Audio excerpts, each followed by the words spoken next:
everybody, and welcome to the 52nd episode of 100 Words or Less, the podcast. And the reason I am emphasizing 52nd is that I've completed a goal. I told myself I would put an episode out a week for a year, and we are hitting that goal.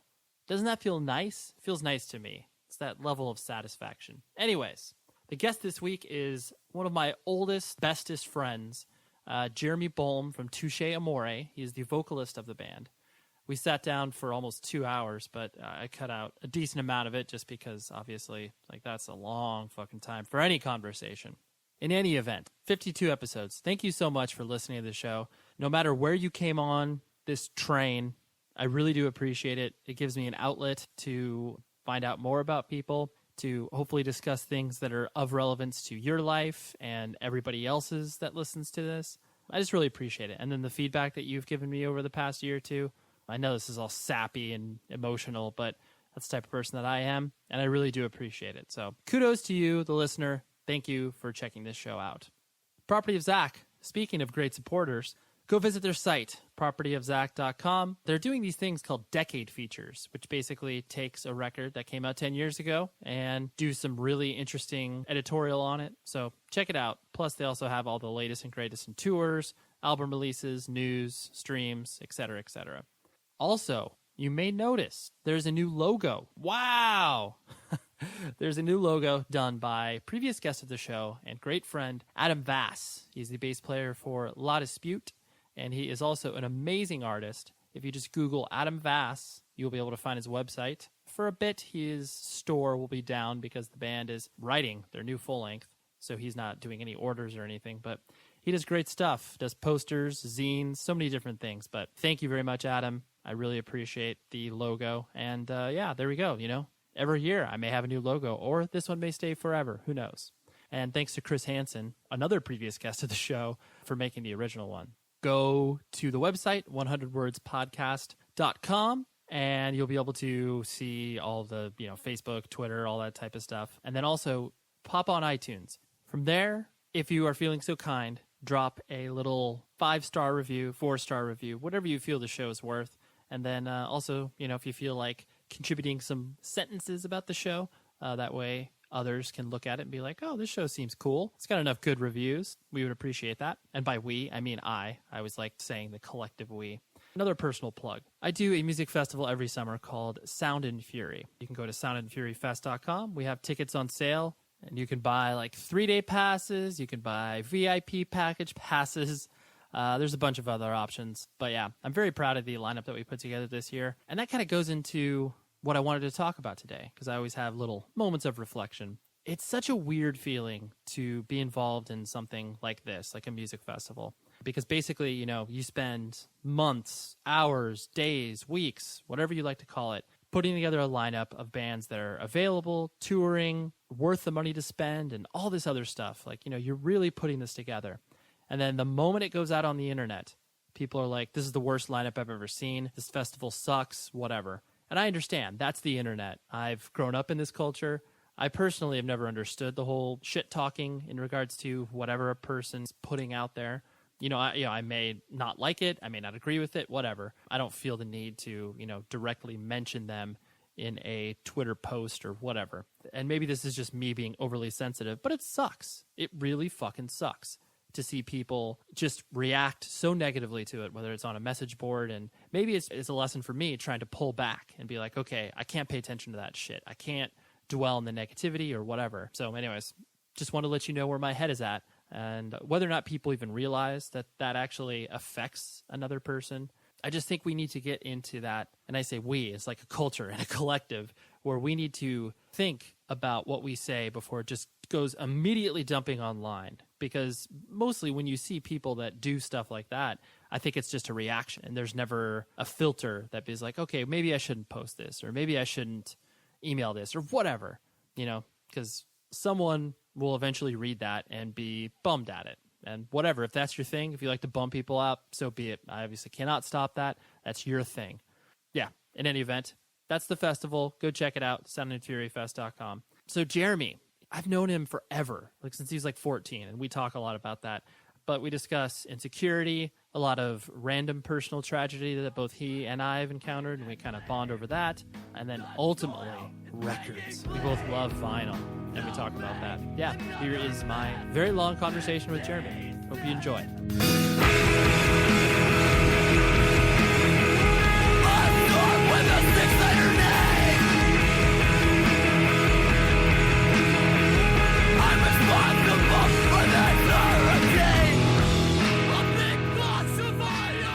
I think that's the goal. Yeah. Obviously, since I've known you for so fucking long, I can't pinpoint where I first met you. Right. I think it was, I mean, obviously it was through Jerry, like at Blockbuster Video. I was working with him there. I don't even know, like, why did you know him? Like, why were you guys friends to begin with? He was dating my friend Laura. That's right. That's twin right. girls. That's fucking right. Okay. Yep. Got it. And then it was one of those things where, like growing up in Burbank, there's no one punk here, which is probably why I found metal before I found anything. You know what I'm saying? Like, there's like one punk kid. Sure. And he was actually the friend of mine who ended up getting stabbed in front of me. Okay. Like, and that, like, we have a song on the Hesitation Women's record about that. Right. So, like, I was just like a metal kid, and then Jerry liked a lot of metal and stuff like that. And also, Zach and I were the only straight edge kids that we knew, because we were both the only, you know, we were like, hey, like, the only subculture kid. You're straight edge. We're straight edge. And then we met, do you remember Steven? Yeah. Okay, so I met Steven because he was dating Sarah. Right. Her twin. Right. And then she started dating a guy who was also straight edge. So I was like, oh my God, I have two other straight edge friends. You're like, this, we're multiplying. Yeah, exactly. And then eventually, and I'm pretty sure I met you either. I mean, it had to have been a show, I'm thinking. No. Really? It was either at Blockbuster. Oh, did you actually come by? I came to Blockbuster one time with him. Oh, okay. And you may have been working there, or it may have been at Bionic. Okay. But I remember one of the first things I heard you say, which was... I already love where this is going. Was something like... Because I couldn't tell if you were serious or not. Right. I'm sure you weren't. Sure. But you were like, Botch was playing at like Coos or something. Okay. Or whatever. And you were like, I'm going to mosh so hard. And I was just like... Sorry. You're like, I don't know how to take this. Because you seemed jokey about it, so I wasn't thinking you were like I'm gonna fuck. Dude, I'm gonna represent. Yeah, I'm gonna be the fucking pit. But I can. I don't remember that, but I can safely say. Could it have been Coos? Would Botch have played at Coos? Yeah, Botch definitely played at Coos. I really wish I liked good music at that point, because I at that point I was still like adjusting, you know. Yeah, you were in the transition phase. Yeah, I would have loved to have seen Botch at Coos. I never saw Botch at Coos. Yeah, because they played there. It was definitely like. Because, that was like, I think when Botch and Converge would play Coos, that was like 96-ish or so. Like, even earlier than that, maybe. It's like 95-ish, maybe. I think it was right as Converge play Coos? Converge did play Coos. I just have seen flyers for it. Like, I did not see them there. The first time I saw Converge was at Showcase Theater when they were on tour with, like, Today is the Day. It was, I think, 98 or something like that. It was like one of their, like, second or third times out here, but... It was funny. Last night I was putting some records away, and I was putting something away around in the Bees, and I remember having a conversation with Kurt. Yep. In Europe about Blue Green Heart, that 7-inch. Yeah. Because we were talking about Ben, like the history of Ben, and Ben was in that before he was in Converge. Sure, I guess. So I was like, I have some like weird tour version of that, and he was just like, "There's a tour version of that?" I'm like, "Yeah, it has like a black and white cover of the artwork," and he was just like, "He's like, I don't even know what you're talking about." So I was like, "Yeah," and it says like tour version. He's like, "Did we even tour?" Like he couldn't remember, and I pulled it out last night, and it says like on the paper, it says special edition covers for the Converge tour. It's a misspelling of Converge. It says of Coverage tour, 2001. And I took a picture of it and sent it to him, and it was just like, cool typo, bro. He's in Australia, so I really applauded it. He'll get that in about a week. Mm-hmm. Yeah, I'm glad that you were able to at least trace it back to that. Yeah. I mean, obviously I knew the era in which I met you. And it's just so, I mean, I know I've told you this before, but it's one of those things where it's like, being able to watch a person grow up musically, transitioning from one phase to another phase in an organic fashion. Like, you know, obviously I never felt like you were inauthentic with anything that you were doing. Right. Watching you grow up and just be like, you know, obviously like where you're at now. And that's fucking awesome. Like, no matter what a person does with their life, like watching them grow up, if they stay active within music, it's just such a gratifying thing. Just be like, that's fucking awesome. Yeah. It's nice to see people be able to express themselves in the way that they've kind of always wanted to. You know? Right. So good job, dude. Thanks. Actually, is this...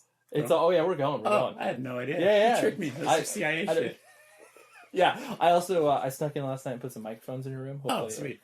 Well, it's Valentine's night, so it'll be cool. those will be like the B-sides. Yeah. Anyways, that's like obviously my first memory of you, and like, you know, once you started to like come to taking shows and like us existing in our ecosystem a lot more, where I started to see you more, and it was just like the thing that always impressed me was like your enthusiasm. You were like open to everything. And it was definitely one of those things that, I mean, obviously it was due to your age, because I mean, I think I met you, it was like... I think I would have probably been about 16. Okay. 16.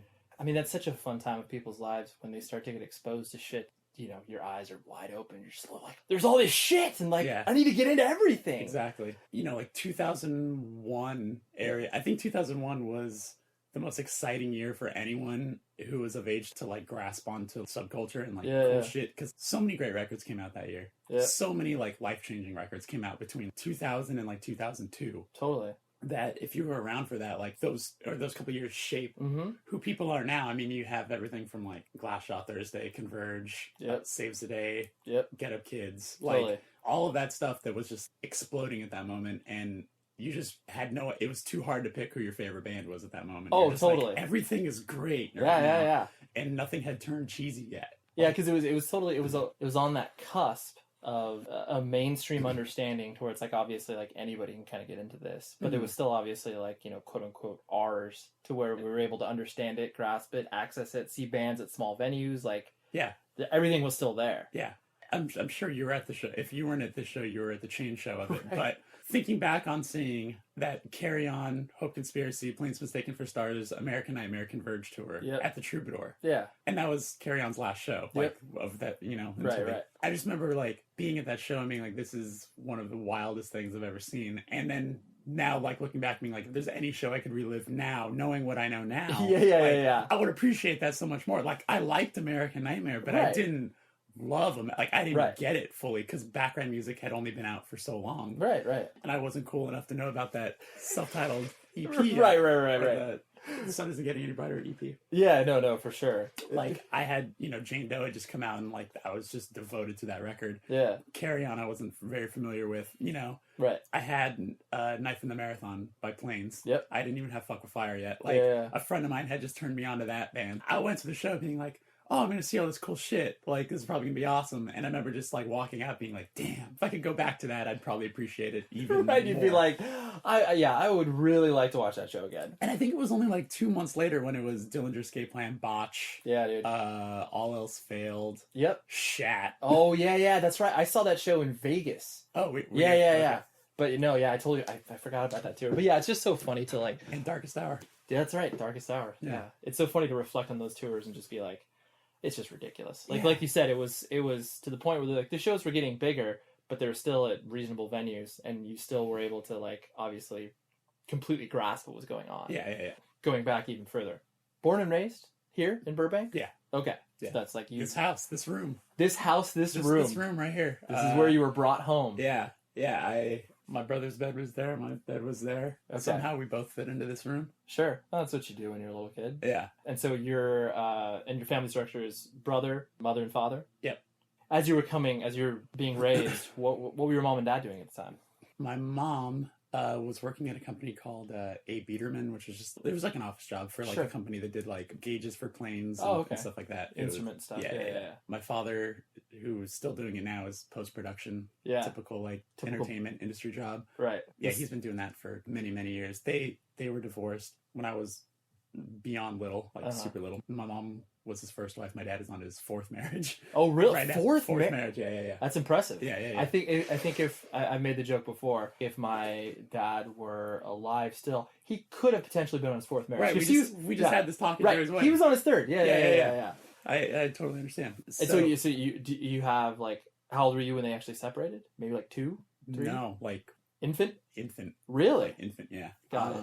And your brother is younger than you, or older? My brother's a year and a half older. Okay, got it. Yeah. So we're actually a year and a half to the day. His birthday is October 6th, mine is April 6th. It's a year and a half to the day, which is absolutely crazy. Yeah, that is weird. But yeah, he and I are definitely good friends, like now. Like, when we were growing up, we were cool, but we weren't like close at all. And I think when you get into your like 20s, you realize like, hey, we got a lot of stuff in common. Or that is just like, why would there ever be, you know, any sort of weirdness, brotherly weirdness? Yeah. but we're like definitely pretty different people. Like where he is more of like computer kid. He played drums in bands like as we were growing up, and I'd always like fiddle around on his drum set and stuff like that. So that gave me a little bit of like an area to like mess around a bit. I'd love to be able to one day play drums in a band, but I don't have the confidence now. My band pushes me and tells me I could, but I don't see it. So like he played in bands growing up and stuff. It's funny remembering the other day, one of his bands at the time, their first name was Codeine, without even like doing the research, without even doing. And it's like I realize now, it's like I love Codeine. Did they know that was a thing? And I asked him the other day, I was like, did you guys realize that was a thing? And one of the kids in his band was like a huge fan of Sub Pop. So it's like, how did he not pay attention to that? Yeah. So, but they ended up changing their name. And they were kind of like a grunge sort of band. Oh, okay. I remember them being great. You know, it's fun to like, I'd love to like watch an old Battle of the Bands VHS and just, I'm sure we'd all cringe and be like, oh man, we were the worst. Totally. But like, I love how that was always the thing where when you started to play, like, you wish you could go back and tell yourself, like, as much as you think it's a good idea to film, like, your first show, it's not. It's not. No. You're not going to look back on that fondly. No. You're not, like, all that it's going to do is make your potential future child laugh if you decide to show that to him. Like, oh, let's take a walk down memory. Oh, my God. Oh, my God. That is a bad memory. Yeah. Somewhere in this house, there's a VHS of the first thing that I ever played, which was a Battle of the Bands in junior high, where we play Blind from Korn. That's incredible. And I sing. I'm playing guitar and I'm singing. I look like I'm probably 11 years old. Right. Just like you do now. Exactly. Yeah. And we were a 3-piece band. Okay. And it was me, my friend Dave, and this kid Sean. Okay. Sean, actually, he and I have been back in touch. We've been friends. We've been like hanging out more often. He went on to join a band called Blacklight Burns with Wes Borland, from Limp Bizkit. Right. Yeah. But he was like the Marilyn Manson. Him and Dave were both like we all liked Marilyn Manson, but those two were like devotees. I'm gonna wear lipstick on stage and do the whole thing. And I was like Korn fan, so I got those two dudes like super gothed out on stage while we're doing this cover, and I'm wearing Adidas full suit. Talk about an amazing juxtaposition, like, and that's junior high. That's what you need to do. Yeah. Like, if you don't do that, yeah, and if you don't fully entrench yourself in something like that, you know, like you don't have anything fun to talk about. No, I can't even imagine how out of tune my guitar was. Like, I don't even think I knew how to tune. So the 3 you were singing and playing guitar at the same time. Yeah, okay. horribly. Right. As well you should. Yeah. But that was the first time ever doing anything on stage. Did you guys have a name? I want to say it was. Ooh, you ready for this name? I cannot wait. Victim of Atrocity. That's so good. Yeah, that's so. And Victim of Atrocity. Like, did you look that up? Right? Did you look that? Like, you had to have gone to like a thesaurus or something like that. Oh, yeah. I didn't know what atrocity meant. Yeah, no. I'm like 13 years old. I don't know what the hell that means. It just, it sounds hard.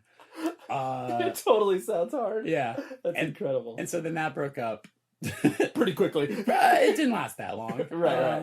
And then all of us like disbanded and went and played in different bands in high school and stuff. But and so your brother, like you said, your brother was playing drums and was kind of active within that. And so you, when your parents separated, you obviously like stayed with your mom. And that was, we lived here with my mom, and my dad and my mom sustained like a healthy friendship, which was really cool. Like specifically, obviously for the kids, like right. So my dad would like take us on Wednesdays and weekends for like pizza and movies and stuff. Typical like easy dad activity. Yeah. Like, hey, I'll buy you pizza. I'll get a pitcher of beer. You guys drink pizza. It'll be a good Wednesday. Right. We'll go down to Shakey's. You guys play some Mortal Kombat. Yeah. That's fun. Mm-hmm. Like you'll do your thing. You'll look at me and be like, hey, he's a cool dad. You know, he's pretty cool. Yeah, exactly. Yeah, that's because my parents separated when I was like 3-ish or so. Because my dad lived in Vegas. Like there definitely was those like, all right, I'm going out to Vegas for like 2 weeks or so. I don't know how you ever felt about your father's subsequent wives. Mine all sucked with the exception of one. And like, he would just do fucked up shit in the sense of like, he would take me on dates. Multiple dates in a day. We'd do like an afternoon one and an evening one. And there'd be one time where I would fuck up the woman's name in the evening and I would call her our afternoon date. And my dad just like, the kids these days. And it was just like, and I was like 7 or 8. A lot of pressure to put on a kid to be a wingman that young. Right. And I was like, what the fuck? But did you ever have a like relationship with any of your fathers? Well, I've never been to a wedding of any of these. Like I think it was the last one or the one before that. Okay. I found out through my brother's live journal, where he posted like, well, I guess my dad got married this weekend. Oh, and so your brother like yeah, this? no. Oh, weird. Yeah. Okay. He's just, strange guy about that. So he just kind of like keeps you guys like at arm's length in regards to that? I think he just sort of assumes that we have no interest, which I guess is fair. Yeah. It's valid. Sure. You're like, but at least like maybe the option to go. Yeah, or maybe just like a text. Like, yeah. Hey, this is happening. Yeah. Okay. Like the second wife I was so young that I think we had this conversation the other day where it's just like, bought me ice cream. And, right.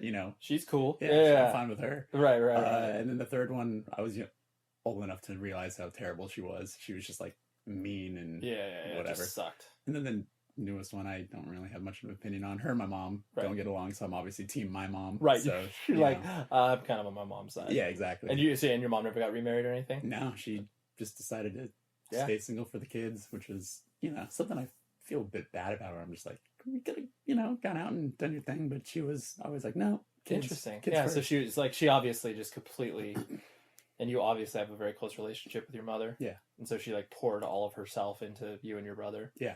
That's awesome. Exactly. My mom was obviously huge and still is a huge influence on my life. And I just like, obviously we don't know any different. Like, and if like you flip it where it's like, okay, if you were raised by your father, like how different would you be? Yeah. And like, I ask myself that all the time. Yeah. But I'm like, neither of us are very manly men. Right. And so I always wondered, like, would I be more manly if that was the case? Like, I don't know. I'm not sure. Well, my dad doesn't cuss. I've never heard my dad use a cuss word, which is so weird. Really? I've never, like, my brother and I don't cuss around my dad. Yeah. And, or my mom, she doesn't give a shit. Right. Like, yeah, whatever. Yeah, but like, that's like one of those things where it's like, and it's something it doesn't even register. Yeah. That's like a thing. But like, it's kind of strange to me now. It's like, right. Yeah, which is like, wait a minute. I'm 30 years old and I've never, said shit in front of my dad. And I almost feel like I would get in trouble if I did. Right. He would give you like that glance, like what do you think you're doing? What'd you say? Knock that off. Yeah. And so then as you started to, grow up and, like what sort of kid did you find yourself being, like you were saying, like in junior high and like high school, like, did you kind of get along with everybody or were you just like, I just got to get out of here?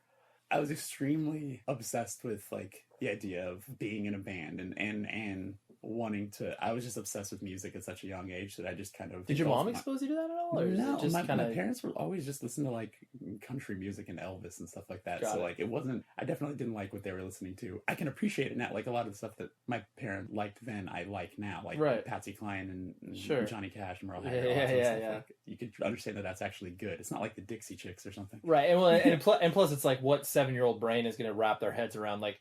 Here's really dense Johnny Cash. Yeah. Here's what Merle Haggard's history. It's like, I don't know. Yeah.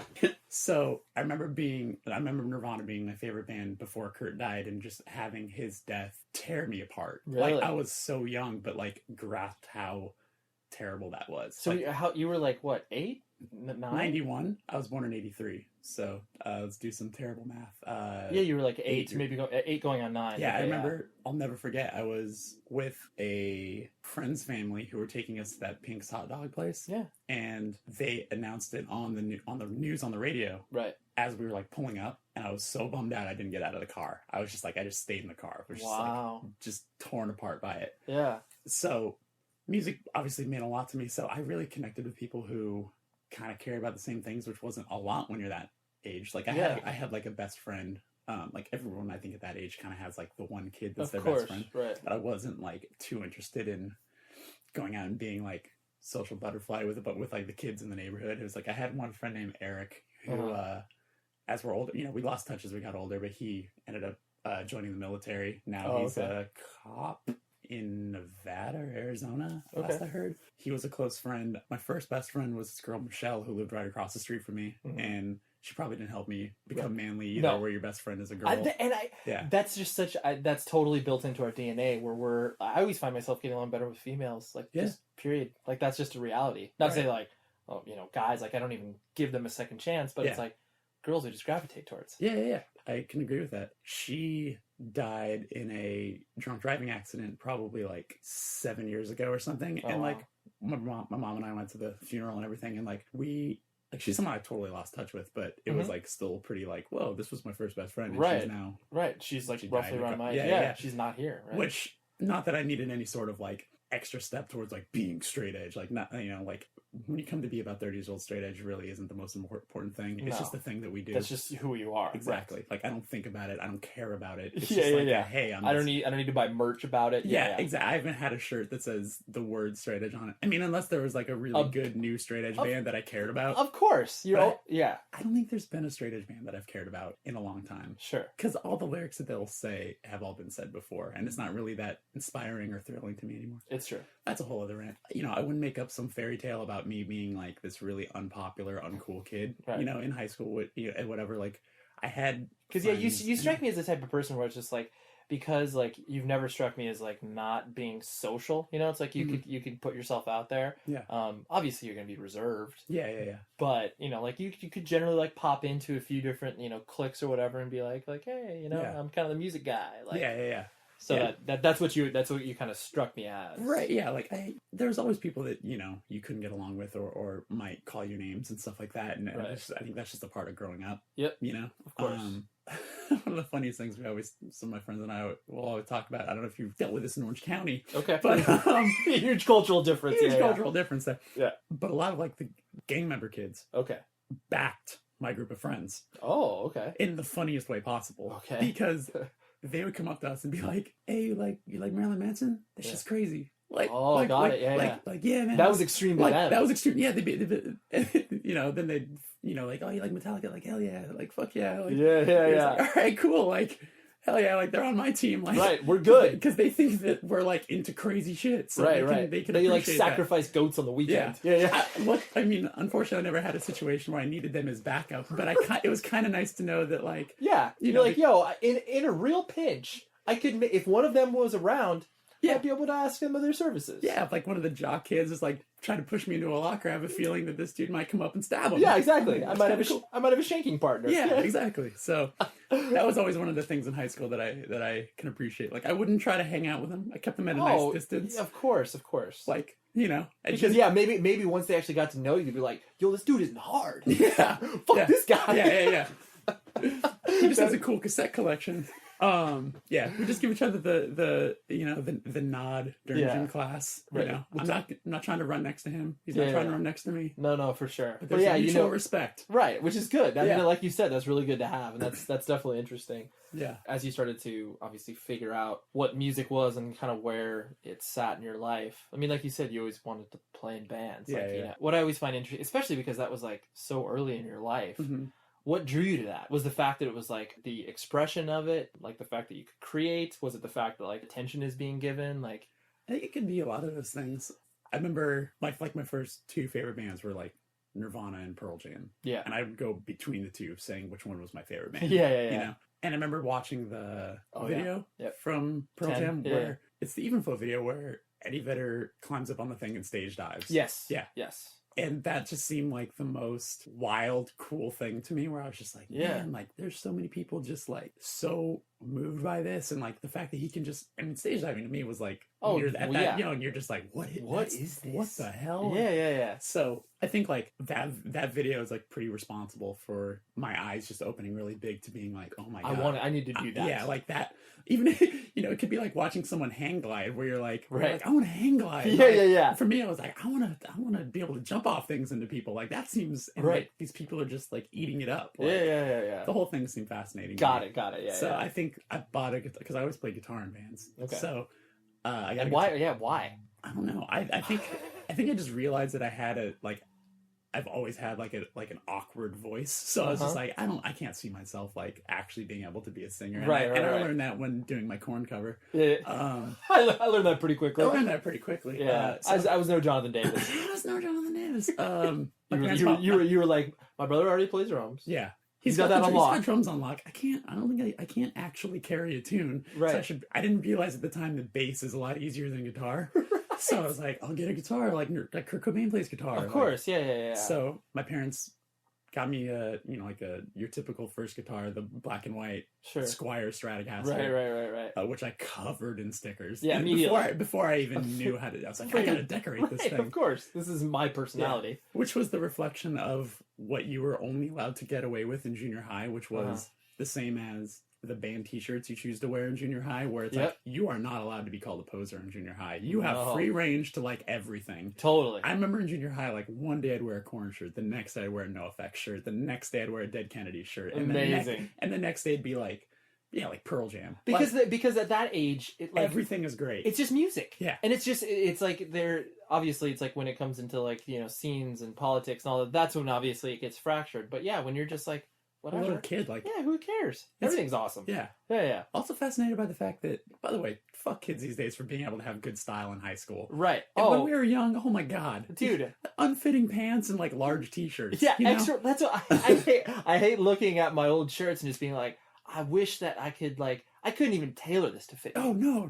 I could. It's just like this is a back patch. Yeah, at the very best. At the best, this is a back patch. Exactly. So like, it's just so funny to me, like thinking that I was wearing large t-shirts at my smallest size. Right. Totally. You know, like I wear medium now, and I'm like, man, this is big, or like, you know, this looks weird. Right. Yeah, it's like that is a good point, because it's like you can probably say like our parents thought the same thing, like, you know, that they looked like nerds, or you know, that they look back and they're like, oh, I look terrible, and you're just like, oh, you look like completely reflective of your time, of your time. But then like obviously because of the access to information, it's like, you know, kids can go to junior high and like look cool, like be able to integrate themselves, because you know, you always fucking just the night before the first day of school is always just like, oh my god, what do I wear? Yeah. What impression am I going to leave? Yeah. I mean, just like the brightest blue, terrible, unfitted pants, and like, you know, it's just the style in high school is just the worst. Yeah. And so nowadays it's like any kid can walk into Urban Outfitters and just have nice fitting jeans and you know, a decent enough cool flannel or whatever, and they look as cool as anyone else. Right. It's just like, man, you guys have it so easy. Your parents aren't picking out your clothes at Mervyn's and shit. So yeah, they're not going to the local Goodwill. Yeah, exactly. I always, you know, wanted to do so I play guitar, and I also to this day still say there's two different kinds of kids who played guitar, and if it reflects who they are now as a guitar player. Yes. There are kids who maybe took a lesson or two, and then found the power chord. Yeah. And then those are the kids who learned how to play guitar playing Nirvana songs and NoFX songs and whatever. And those are kids who are still only about that good these days. Right. I fall into that category. Right. Most people who play guitar in punk bands or hardcore bands are in that category. Totally. Then there are the kids who learn playing guitar learning Metallica and Pantera songs. Of course. And learning how to solo. Yep. Those are the kids who are now in bands that can shred. Yeah. And those are like severely talented kids. Yeah. They know everything. Totally. And I wish I paid a little more attention to Pantera when I was younger. Right. It probably would have made me a lot better of a guitar player and maybe care a bit more. But but I took about 3 lessons, and on the 3rd lesson he was like, okay, now we're gonna start learning how to read music. And then that same week my friend Dave, who played drums in that first band, was like, oh yeah, this is a power chord. And I was like, I'm out. Well, see ya. And then finding out what bar chord was, just tuning down that top string. Now I don't even have to do a power chord. I can just lay my fingers across this. Yeah, you're kidding me? Why? It's the path of least resistance. Where it's like, what is going to get me to sound the coolest, the quickest? Yes. And like, not even the coolest, but just like what I define as like, this sounds awesome. Absolutely. And then realizing that like every metal band that I listened to was just nothing but bar chords. Like getting to play like Roots, Bloody Roots by Sepultura by just open one. Right. Dun, dun. I was just like, you're like, I sound like one of the heaviest songs of all time. This is incredible. Yeah. Why would I take another lesson? Exactly. So downfall of my musical career. I mean, I definitely think, because the idea of becoming a professional musician, like you're saying, I think the people that do enter that route, because I look at like Troy, the drummer of Taken, like he was totally like that. And he was shredded at guitar, was amazing at drums, and like that is where his head was always at. Like he wasn't introduced to the independent scene until like we started to play together. Yeah. And so I think like it's probably an easier transition point for kids to explain to their parents, like, I'm going to become a professional musician, whatever that means. Yeah. Like by being really good at something. Yeah. And so it's like, I think I definitely see like those two distinct camps of like, you know, you're like, obviously you were never like, oh, like I'm going to be in a successful band. Yeah. This is what I want to do. Yeah. Whereas like, I think people like that are just like, okay, if I am so fucking good, people are going to gravitate towards me to want them to play with them, you know? Right. Yeah, I never thought about it like that. Like you said, those two camps where it's like, yeah, it totally is. Yeah, and it happens very early on. Yeah. You've got no choice. You're either fucking shredding or you're competent. Or you're getting by very, very poorly. Yeah, by the skin of your teeth. Yeah. Bands that you were obviously like early into, like just like, you know, a lot of metal stuff. Like that was kind of what was the lowest hanging fruit for you initially? Well, I don't know why it went so aggressive so early, where it was just like, because I loved, NoFX was the first punk band that I liked. Okay. But, and Dead Kennedy, like, then I was like, oh, what are they like? Oh, Dead Kennedys, things like that. Right. But I don't know why I didn't keep diving that way. Yeah. Or by all means, I should have liked Bad Religion more than I did, where I was just kind of like, I think that was around the time when the Stranger Than Fiction record was coming out. Yeah, sure. And I thought it was okay. It didn't thrill me because the vocals were too singy. Too many harmonies, where I was just kind of like, NoFX has harmonies that are great, but like they're raspy and like, they're a little aggressive. And their songs are like pretty offensive. Yep. Whereas Bad Religion was writing real songs. Right. So for me, I was like, this doesn't thrill me. Right. And then I just didn't really give a shit about like a lot of the other Epitaph bands at the time. Like it didn't grasp me the way NoFX did. So it was 1994, 95 when, do you remember The Box? The station. Did you guys have the station, The Box? No. It was a music video jukebox channel. Oh, okay. That was on like, it was like channel like 99 or something like that, right? Okay. And you would just be a flip, you know, like as if it was like a preview channel. Oh, and sure. All the different songs you could choose from. Then you would see when someone's ordering a video, like the numbers would come in the bottom of the screen. Video would come on. And they had a lot of videos that weren't on MTV. Oh, okay. So in 1994 was when the Korn video for Blind came on. Amazing. And I was just like, whoa. Right. Like, This is so a revelation. Exactly. And then that same channel played 7 Words from Deftones. Yep. Where I was like, holy shit, these guys have dreadlocks and it's pissed. Yeah. Like this is crazy. So I got, you know, Deftones Adrenaline. I got the first Korn record. And then in 1995, I remember seeing the Marilyn Manson video for Get Your Gun. I was just like, oh, that's the scariest video I've ever seen in my life. Like and there's a Warehouse Music right around the block from here. So I would just go in there. I was cool with the guys who worked there. Right. So I was like the young kid who like they allowed to buy parental advisory cassette tapes. Oh yeah. Like they're like cool. Yeah, back when that was like still like thing. I don't know. Yeah. I would always remember going into like a a tower and just like merely looking at the Cannibal Corpse record because I was like I don't even know what this means, but like, you know, entrails ripped from a virgin's cunt. I was like, whoa, this is crazy. I can't buy this. This is crazy. Yeah, the Butcher to Birth cover just like giving you total nightmares. Totally. That was like seeing it's like opening Pandora's box. Like if I found death metal that early, like who knows what I'd be today. Who fucking knows where I'd be today? Yeah, so it's like it's good that you were into the quote unquote more mainstream heavy stuff. Rather than like deep diving into obviously like death metal. Yeah, and I didn't appreciate Slayer until like much later. Because when I heard Slayer then, I was just like, this kind of doesn't sound that good. Right. Like it's just kind of recorded kind of poorly and the vocals aren't like heavy. Right. You know, to me it sounded, totally. didn't thrill me when I was young. I was yeah. But, you know, loved Metallica too. Like that got me around the time of Black, because that was like 90, what year did the Black Album come out? 90? Yeah, 92, 93? I was going to say, I think 93ish, yeah. I could be totally wrong. Yeah. But, all of that, you know, like, just heavier music started to appeal to me more. Right. That Marilyn Manson, that first album, that Portrait of an American Family album, was the first and only album to ever terrify me. Oh, like, yeah. It's legitimately scary, for sure. And I didn't even understand the references then. Like, reading back, like, when you're much older, being like, oh, yeah, wow. I can see why parents might have been a little angry at this. Yeah, and that's the only album that my mom ever got really upset about me for owning. Really? Like, did she do anything to it? She told me I can't listen. She told me I can't listen. Like, because there was like a paragraph written in that album that's like, it's not lyrics, it's just like a poem basically. Right. That is just like, not no good. parents would Especially endorse that. I was raised going to Christian school, like in my elementary school. Oh, I didn't know that. Yeah. I went to a Lutheran elementary school. I went to Lutheran schools up until, I graduated Lutheran High in Orange County. There you go. And that's, So yeah, not the most. No, most exciting thing for a mom. No, not at all. But then you went to public schools like for high school and everything like for that? junior high on. Got it. I got to go to public school. Did you ever willingly go to church? Like, were you ever like in junior high where you just like, would you go like just because out of habit?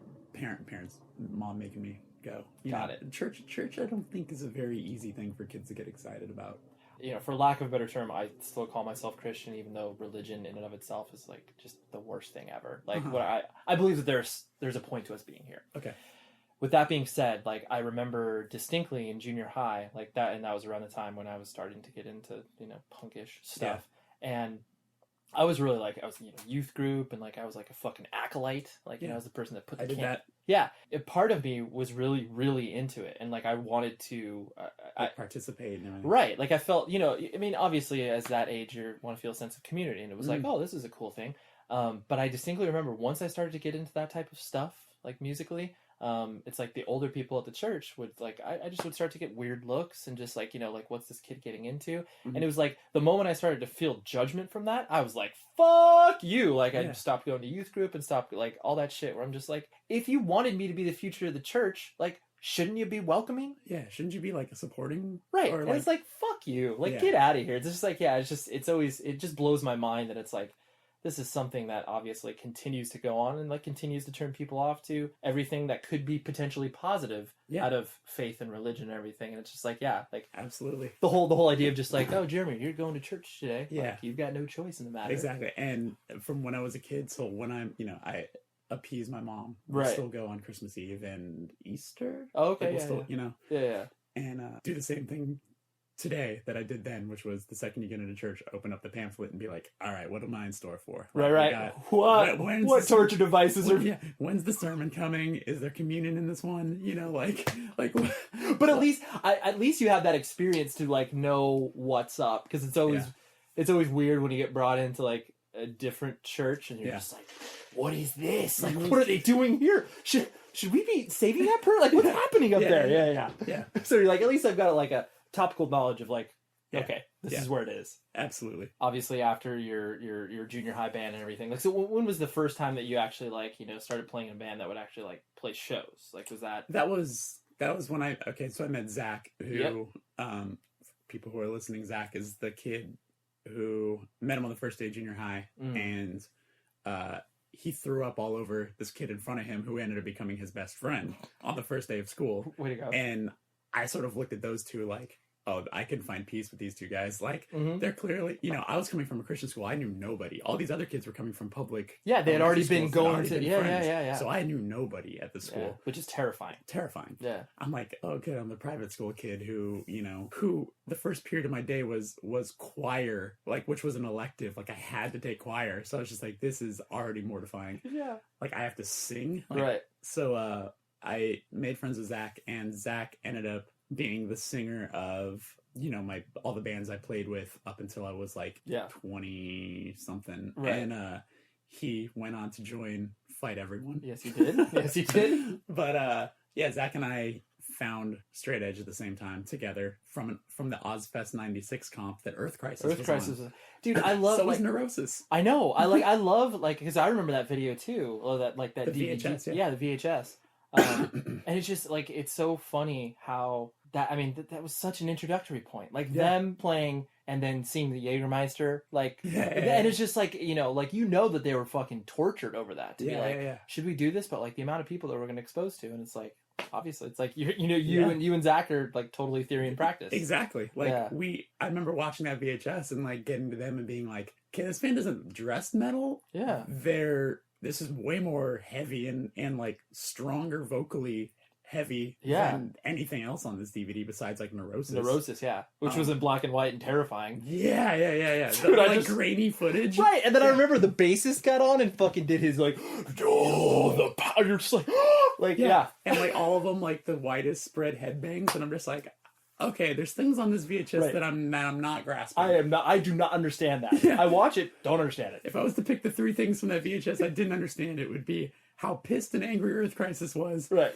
The Super 8 footage of Neurosis. Yeah. And just Power Man 5000. Power Man 5000 in general. I was like, if you didn't say Power Man 5000, I was going to say it because that shit was like horrible. What the fuck? How did they get on this tour? Even when you're like that young, like how did they get on this tour? Yeah, this is whack. I know this is whack. I'm like 13 and I know this is terrible. I smell bullshit. I don't know what that is yet, but I smell it. It's so good. Yeah, I mean, I bought the VHS because it had fucking Sepultura. Yeah. It had Fear Factory. Right. It had all the elements. That was an introduction to Slayer Yeah, as well, yeah, which yeah. made me kind of appreciate them a little bit more Totally. from that VHS. Yeah, you got a better context for it. Right. Exactly. So I think I saw my first pair of boobs maybe in that VHS. Oh, too. yeah, undoubtedly. Yeah. Totally. Yeah, wow. Thanks, Ozzy. I know. Osbourne.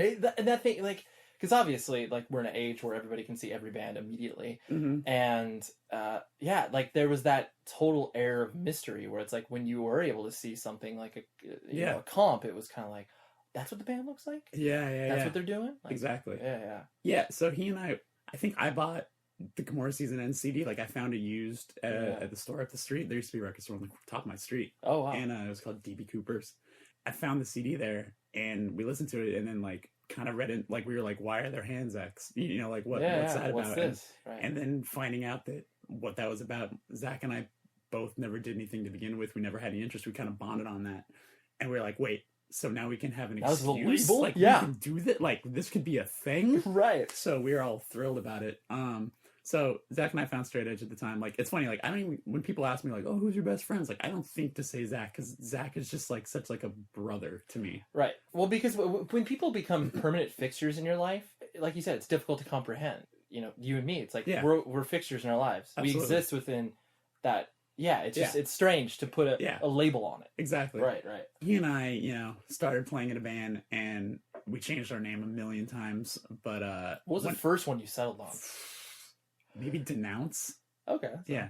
Denounce was maybe the first one. Okay. And God, this is gonna end up sound this podcast gonna have elements of crypticness in it, but the first kid who played drums killed himself about 6 months ago or something. Oh my God. Yeah, it was gnarly. I just got, you know, all of a sudden Facebook exploded with all my, you know, kids friends. from high school being like, rest in peace, what happened? And it was gnarly where he shot himself on his mom's front lawn. Oh my God. Super gnarly. Yeah. And I wasn't home for the funeral or anything like that, but like Zach went and everything. Right. The first members of that band was Zach, Tim, Okay. myself, and this we had alternating bass Of players. course, yeah. Chris, Two people. Austin, Yeah. blah blah. But then we changed our name to Stricken. Got it. And Stricken was like my first band that actually ended up having like a fan base. Right, like playing shows, Yeah. people were aware of you guys. Exactly. Yeah, we went from being like this really bad new metalish band Right. to being like, hey, we found hardcore, to being like a heavier hardcore-ish band. Like, we had influences that ranged from like Coalesce to you know, whatever. And we were kind of like musically a nightmare, you know, like, we didn't understand that like writing a 5-minute, 6-minute song isn't the most interesting thing. Like, you just keep writing parts and they don't make sense, but like, you totally do. yeah, you're just like, yeah. So that went on for a while, well into like our 21, 22. We ended up being like the Cobalt Cafe house band. Yeah. It felt like, whereas like Taken was like the Coos Coos Cafe, house band. Yeah, we were the Cobalt house band. Then Zach left the band. This kid named Kevin joined singing, and we changed our band name to Thriller. Yep. And that was my first time touring as like being in the band. My first time touring was with you, right? Doing merch for Taken, which was getting to do merch for like the band that I, you know, like you guys were the first local-ish band that like I attached myself to. Right, that you had a connection with. Yeah, exactly. that I would go see often, and right, you know, and like you guys in Curl Up and Die. Yep. And also like getting to do a tour with Taken and then Poison the Well when it was like the height of them just being the best. I remember getting that, like, because those were the days where it's like, you know, I mean, like Taken never had a booking agent. Like, that wasn't something that happened then. Not Quest tours. Right. Yeah. And so like I remember getting that call. God, I can't remember who in the band called me, but it was like, you know, it's just so funny. You're just like, for one, you're like, how did you get my number? And two, like, yeah, of course, yeah, We'll do 4 days with you in the Pacific Northwest. Of course. Why'd you even ask us? Amazing. Yeah. Was that only 4 days? Yeah, it was like Boise, Seattle, Portland. It wasn't very many dates. It was only like 3 or 4, if that. But then we like booked other shows around it, I want to say. It's funny. I only remember there was the Orangevale show, Boardwalk. Oh shit! Yeah. That's right. That was a really good show. And you did play Boise. Yes. But I don't remember the venues on any of them besides the Boardwalk show. Like, the Boise was a place called like the Big Easy, and it was like a fucking terrible. It was like a sports upstairs? bar. Yeah. And I remember that band Autopilot Off was on it too. I think they did a Quicksand cover. I can't remember. It was one of those things where I was just like, why are they doing this? Yeah, no, I did, and I remember specifically too, we were like all the guys in Taken, people that attached themselves to us and were like fans of us, and like not only as like musicians, but obviously as friends. We always wanted to like do stuff with them. Yeah. Like we always wanted to include them, or it was just like, that's where we're like, oh yeah, like of course, like dude, let's ask Jeremy, like he'll do merch for this or whatever. We always had that mindset, and I know bands still do that, hey, like hire them for tech or whatever. That was obviously, it's like you just wanted to surround yourself with people you liked. Do you remember that was when Kill Bill came out? The first Kill Bill, and we went and saw it. And do you remember Juan being like, I don't want to see this? Oh yeah, all of us were like, are you? What the fuck is the matter with you? You're Juan? A child. We're going to fucking Kill Bill, you idiots. I forgot what he wanted. He wanted to see some dog Something shit. Stupid. And yeah. I remember sitting next to him during the movie and like him being super enthralled in it, and then afterwards being like, "It was okay." It was okay. Like, shut the fuck up. You loved it. I could have recorded you and like throughout the whole movie and played it back, and you would have been like, "This is incredible." This is the best thing ever. Yeah. So that was my first real like touring as in any way capacity, and I think I found like a calling in it where even though I wasn't performing, I was like, this is the most fun thing ever. Yeah, this lifestyle. Right. And then Thriller started booking tours, and that was at a time when you could not have a record out, but you could have fucking 7,000 plays on MySpace in one day and be able to tour. So we were. Oh, that's right. You guys were like you had heat on the MySpace. Yeah. We I forgot about that element of Thriller. We had like a CD EP, but every day, like we went at our highest point, I think we were having like 20,000 plays a day, which was like super exciting. That was the currency that got you into places. Exactly. It was like, hey, it doesn't matter that I don't have a record out. Like, yo, like we can clearly play your town. And that was also at a time, it's so funny to think back where it's like, if we had $1,000 on tour, we were like loaded. Exactly. Right. It's like we're paying our own gas with what we're making. Right. Like I'm not having to put money in the van. Yeah. Like I think back on those tours and I'm so happy that I did them because that was like straight up boot camp for like total tour, like sleeping in Walmart parking lots every single night. Like the craziest, most fucked up things happen, like almost staying in like a meth lab house. Right, of course. Like staying in a house that didn't have electricity. And then like when the sun came in the morning, you're just like sleeping on bong water stains.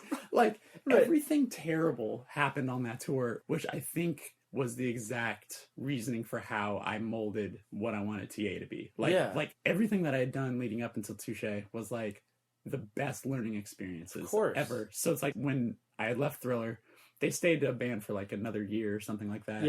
When I started TA, it was like I grabbed friends who I thought would make a good team. Right.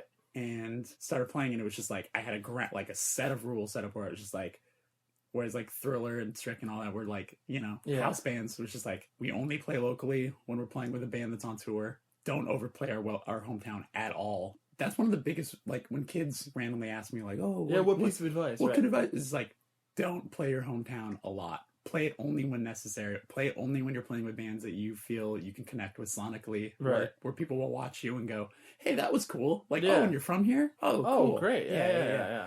I think we toured maybe towards the end of the first year of our band, but we only played like 19 shows in like a year. Yeah. Which really isn't a lot. No, you know?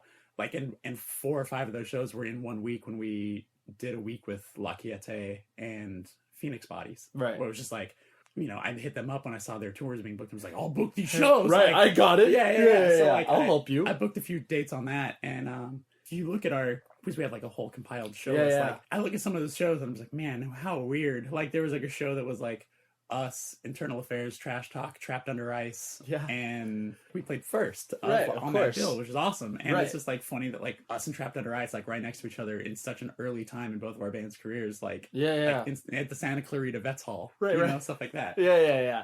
No, it's always super funny to reflect on that. I definitely have a picture at my parents' house when like Taken headline showcase. Such an indicator of how they're Taken, Avenged Sevenfold, fucking Atreyu. I mean, every band that quote unquote ever like made it out of Orange County, like, and then we're like, we're headlining, dude, we got this, and it was of course sold out, incredible show, but just to like have that, dude, Avenged Sevenfold open for Stricken at the Coconut Teaser. Oh Remember shit! that Yeah, place? of course. We weren't even allowed in that place because it was like 21 and up or whatever. Right. I don't know how we got on the bill, That's amazing. but it was like us and like a LA local new metal band that was like headlining. We got to play, and then for whatever reason, Avenged Sevenfold played hopped right on. before us. And I remember that was around the time I was like finding hardcore. Yeah. And seeing those dudes walk in all black and like had plugs, and I was like, oh, Right. this might be cool. Yeah, you're like, what's... And then it wasn't. Right. But, But then you're like, yeah, at least, yeah. but, yeah, and then years later being like, oh man, that band opened for my high school band. Yeah. In fucking like, Yeah, it's so crazy. 1999. And on that perspective point, like honestly, something really struck me about a conversation we had last year when we did that television show, like the Complete Control Radio thing, and then we had dinner afterwards. Touche Amore is clearly a large band, like that exists, like like you do well, and so you don't have to say it, I'll say it. But because you've existed within this scene for so long, people treat you differently now. And I find that so, it's difficult for people like you and I to comprehend that. Because we are who we are. We've always been that. We're the same people on stage as we are not on stage. Yeah. Yeah, I mean, like, honestly, like, talk to me more about that, because I just think that there is something that your average, like, independent music listener, it's tough to put yourself in that mind frame, because every band starts somewhere. Yeah. And every band starts where no one gives a shit about them. And then it's like, once the transition point has come where people give a shit about you, and you're like, how is that going to sit in your own head? And how is it, I mean, people are just going to come up to you and just be like, I just want to talk to you because you're Jeremy. Right. You're Jeremy from Touche Amore, as opposed to like Jeremy Bolm. Yeah, like, exactly. I'm sure it's something you're still struggling with. All the time. Like last week or whatever it was last week the wedding? Yeah. Yes, it was. It was the most hectic week of my life. Like, I got home from Japan on Monday, and then the next night went and saw La Dispute. Then 2 nights later saw Balance. And then wedding rehearsal, wedding, and then, and then that was like Valentine's Day yesterday. It was just like one after another, just nonstop. Went to the La Dispute show to some of our best friends, Of course. and we've toured with the Menzingers, also close with those dudes. And that anytime you put a show like that in Hollywood or like in LA, like everyone's coming out, quote unquote industry friends, which is also corny to even say, but just friends who are involved in music or whatever. Right. You're at the show to see your friends and catch up with people, and it almost is like it's embarrassing, but you can't be embarrassed by it because you're so appreciative of the fact that anyone cares at all. Of course. But it's like you're trying to have a conversation with someone that you have a close personal connection with. Like, you've spent, many, many nights together. Right. And someone tapping you on the shoulder every, 2 minutes of the conversation saying, hey, can I get a picture with you? And you're just like, you're embarrassed because that's happening in front of your friend, that you're like trying to just have a, how's your family conversation. Totally. It's so hard to like maintain being, the guy these kids want you to be, where you're friendly and you're nice and you're willing to do anything for them, which is how I feel. But like, it's the hardest thing to get a real feeling on. That's not making you look like a total dickhead. It's like, I just want to, I just want to hang out. And, and at the same time, it's like, feel kind of like a fraud too, where it's like, I don't deserve this kind of attention. Like, I'm just a dude. Like, Like, I am just like anyone else in this room right now. But like, taking a picture with me is going to make your night. Like, of course I'll appease that. But it's because it's funny, because it's like, obviously, like, the level of adulation that gets put on people that, play in bands, it's just a funny thing to grasp in your own head. But then it's like, you obviously look at yourself in the more larger context, and you're just like, we're nothing. Like, look, like fucking Tom Cruise. Like, how do people like that exist within their body? If we have had problems throughout our lives, like coping with that, how does that even function on a level like 10 times as large? People have to realize that it's like, obviously, like, what we're doing, like, it is to a certain extent entertainment, in the sense of like, obviously they're paying money to see a show, and like, you need to put on some performance or whatever. To me, it always comes down to the intent, where it's like, the intent of why you're creating what you're creating. You have to look at that first, looking at the large level of like, movie stars and stuff. Yeah. Like, clearly there are some people who are like, they are actors. Yeah. And that's like, they would do it if fucking no one was paying attention. Yeah. And then the same thing could be said about bands. Yeah. Touche Amore would still exist, maybe to a lesser degree, if you were playing in front of 10 people. And like, I just don't think that, like, people have to realize and put it in context, like, the intent and where it's kind of coming from. And if you can draw like a lineage where it's like, if you, Jeremy, and Touche Amore, which would be like literally dropped out of the sky in, 2004, whatever, when you played your first show, and there's no context. There's no the fact that you can be like, oh, Jeremy played in all these other bands. Yeah. Like, you didn't pop out of nowhere. Exactly. Part of that conversation is like people that have been going to shows with since the early 2000s. Yeah. That'll see me now at a show will come up and go, surprised you're here. Why are you surprised that I'm here? Like, and that's what irks me the most. Like, that's what genuinely like upsets me when people are like, Yeah. whoa, man, I'm surprised you're at the show. It's like, I'm seeing bands that I like and I'm close with. Why would I not be at the show? Right. And it's just like, well, it just seems weird. Why are you treating me any differently than I've ever been? You know, like we're talking in my bedroom at my mom's house right now. Like, Right. I'm clearly not the coolest fucking kid in the world. Like, Right. I am just like any other kid who fucking still lives with their parents right now. you Yeah, know? yeah. Like, The idea of people treating you differently, like you said, even from the context of like people that have known you for a long time, there has to be a certain distinction of separation between like, you know, because obviously there are certain things that you have to do as a band, as like a business, because there's a level of responsibility now that exists. And it's just like, Touche can't play this show for $100 for you for whatever just and so and some people just don't have that in their head. You just have to pay attention. Like, it's so difficult to understand that. Yeah, something like people don't understand is that like we'll still play to like no one. Like that's fine because we enjoy